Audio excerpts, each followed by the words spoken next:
Alright guys, another day of just fun fishing. Not a lot going on the month of May. So decided to get out to one of the popular spots I like fishing at.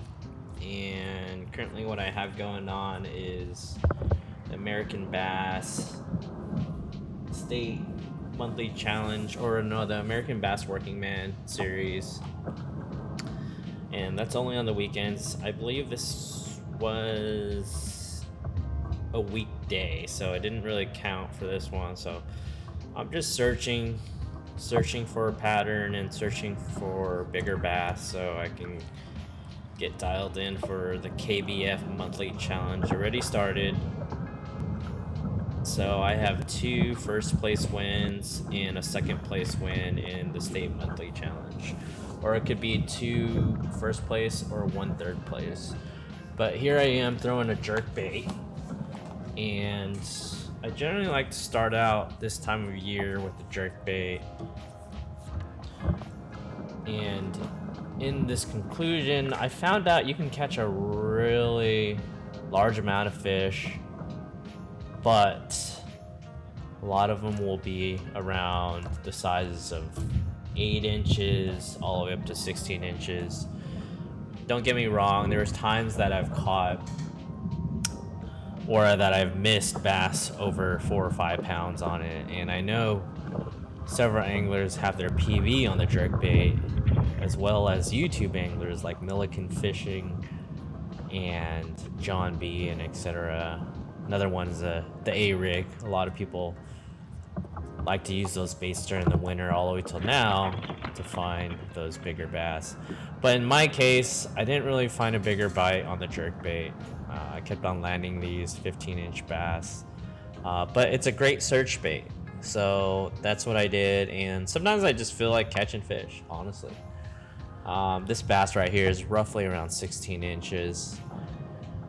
So the rod I use is a medium rod, and I usually use 10-pound test to 12-pound test, floral, complete floral. And I like to put at least a full cast on the spool and then have backing of a 65-pound braid or 50-pound braid. The rod, like I said, is a medium from 13 Fishing. I believe it's a Green Fate medium 6.7 or 6.8 rod. Has nice action. I don't lose a lot of fish, and it gives me plenty of power to get the fish in the boat.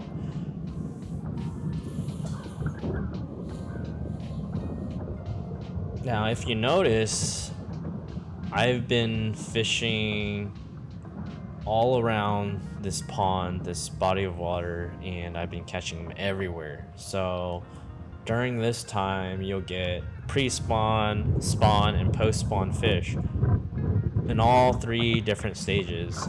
And I firmly believe that an early summer pattern is actually going on as well. So I move on, I keep on covering water, and come across this huge flat, and the grass is growing, so pick up that jerkbait, start covering water, and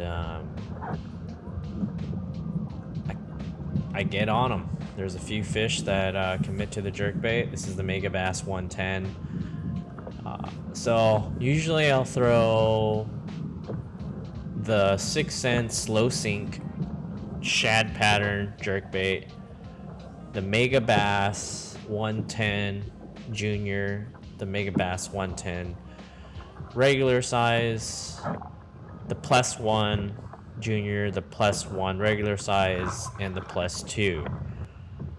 And you'll see me throw the +2 later on, but it dives deeper and you can catch fish. You can bring fish up from 20 feet of water, maybe 25 feet of water, and if the fish are suspending, then you're not even bringing those fish up. Those fish are in the same water column as that jerkbait. So if you have difficulty believing fish will bite in 20 feet of water off a jerkbait, well, you know, it's been done. I've I've done it today. So yeah, another 14, 15-inch fish that goes back in the water. And I'm still continuing to work that jerkbait. It's not until later on in the day I switch over to drop shot, my good old Robo Worm 4.5 inch with a 3/16 of an ounce weight, Woo Tungsten. And usually I throw that on 8-pound test, but you know, if the fish are buying the jerkbait and it's one of those non-tournament days, fun fishing days, I'm gonna throw it. I'm gonna have a little bit of fun because every single one of those fish that I catch on a jerkbait, it just feels like a biggin. It feels like a straight biggin. So it's nice. It's nice to catch fish. So again, this is a huge grass flat, and it's probably the size of 3-4 football fields, and you can just cover this whole entire area pretty fast. I'm working against the wind, but I highly recommend just put your boat either on spot lock and cast with the wind and not against it, so that you can cover more water. You'll see me do this later on. Or turn off your trolling motor and drift with the wind if it's not kicking too hard and you're still able to work the bait efficiently. So this is the point where I decide to cast behind the boat and cover more water, because I can tell you what, you can get double the casting length you normally would if there was no wind by casting with the winds.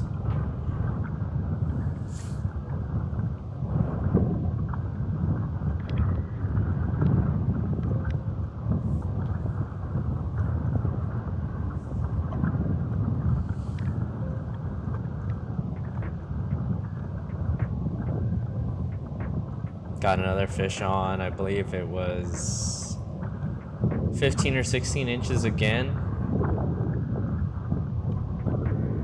If you guys have any recommendations on gloves to wear that have UV protection, the ones that I have right now are a little too thick, and when I'm throwing the jerkbait and the SLX DC reel, there's something about it that it's too bulky. And I like that natural feeling, but I also want to protect my hands. So if you guys know of any brand that has very thin UV protected gloves, that would be awesome. Comment below.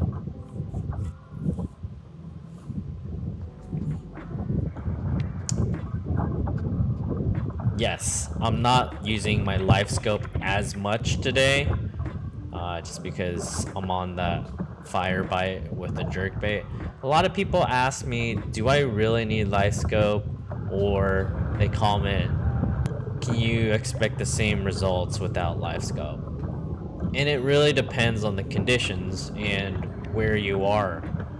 If you're fishing a large flat and it's less than 10 feet and the fish are very active, very active, chasing jerkbaits or swim baits, top water, you don't necessarily need Livescope in that condition, I would say, because they're just stacked everywhere, and covering water would actually be more efficient than looking at your screen and looking for individual fish. Because most of the time, I would say 50% of the time or more, the fish won't bite your lure if you're on Livescope. On a good day, probably 80% of them will bite your lure. But on a normal day, not every single time a fish will eat that drop shot or that fish or that lure that you throw on Livescope. That's not the case.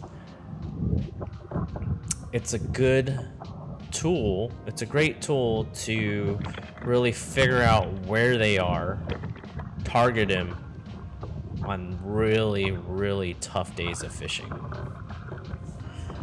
Or let's say if you're working 30 feet of water, 20 feet of water, and you don't want to take 100 casts to find fish, then turn on that Livescope. that's another good reason why I have Livescope is I don't like wasting my time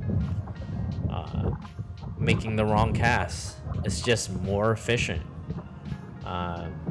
But when you're talking about a large grass flat where you know the fish are located everywhere, you don't have to turn on that Livescope. You could simply just make 50 casts, 10 casts, 20 casts, and figure out if they're there.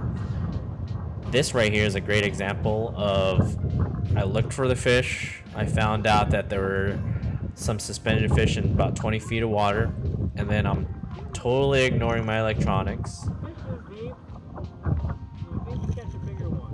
I'm complaining right now because I'm fishing 20 feet of water with this 110 megabass jerkbait plus 2, and I got one to commit, and I thought it was gonna be a biggin, but it ended up being this 12 inch bass in 20 feet of water.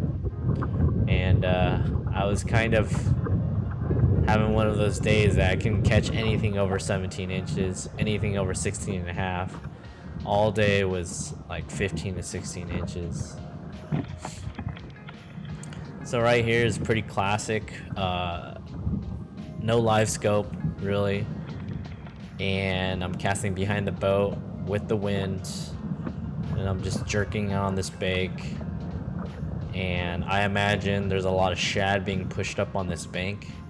So I took my plus 2 megabass jerkbait, threw it in about 17 feet of water, 15 feet of water, and then I brought it back at an angle towards me. And this was a better fish, probably like a 16 and a half, but it was chunky. Oh, 14 incher actually. So yeah, the fish are in a post-spawn behavior for sure. They're getting into that eating vibe right now where they want a big meal or they want to chase bait before they go off into the summer pattern. And that's primarily the fish that I'm targeting right now. Other than pre-spawn fish, there are pre-spawn fish that I'm actually targeting as well, but I'd say most of them are post-spawn fish that are looking for an easy meal before they head off into the summer patterns deep in 40, 50, 60 feet of water.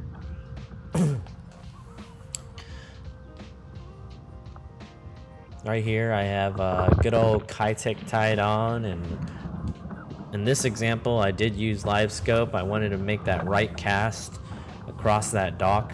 Sometimes they're right under the dock, sometimes they're 5 feet away from the dock, sometimes they're 100 yards away from the dock. So having that Livescope, you can easily target where they are, make one cast instead of 10 casts, and just be more efficient with every single cast to catch these bass. It's just great technology.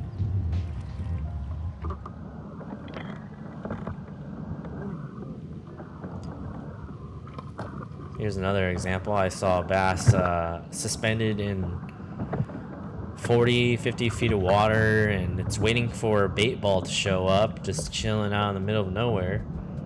And I just made the right cast.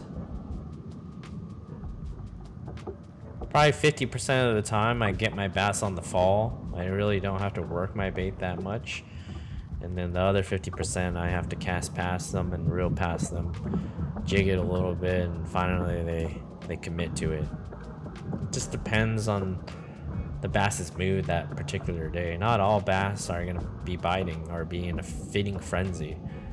Even if you bring a hut over their face or a 4-inch roll worm, it doesn't mean that they're gonna bite that particular day.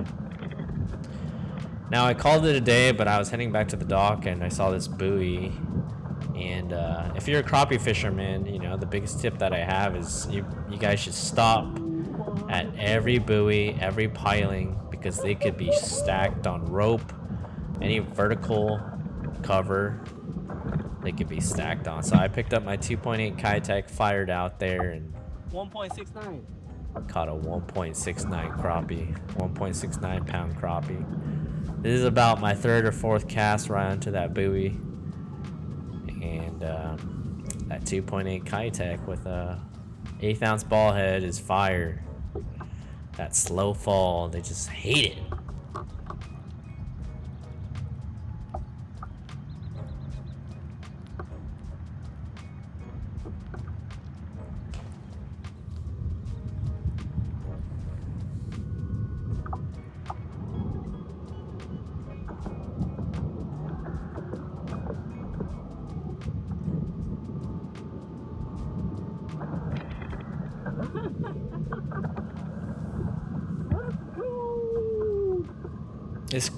This crappie was definitely bigger, and the belly on it was ridiculous.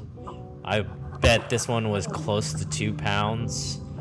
I've caught one at 185, but this one was a chunk. Same bait, and you know, there's nothing wrong taking a break off of these bass and just going for crappie or stripers. Sometimes we need that mental break. These green bass, these largemouth, smallmouth, spotted bass, they could be very temperamental, or they could be that's not the word, really finicky. Anyways, thanks for watching. I really appreciate it, and I'll see you guys at the next tournament. Probably SoCal Kayak Anglers is hosting a event over at San Vicente. So I'll be revisiting that lake, and then I'll be hitting another pond to fish another club tournament. Anyways, thanks a lot. Peace.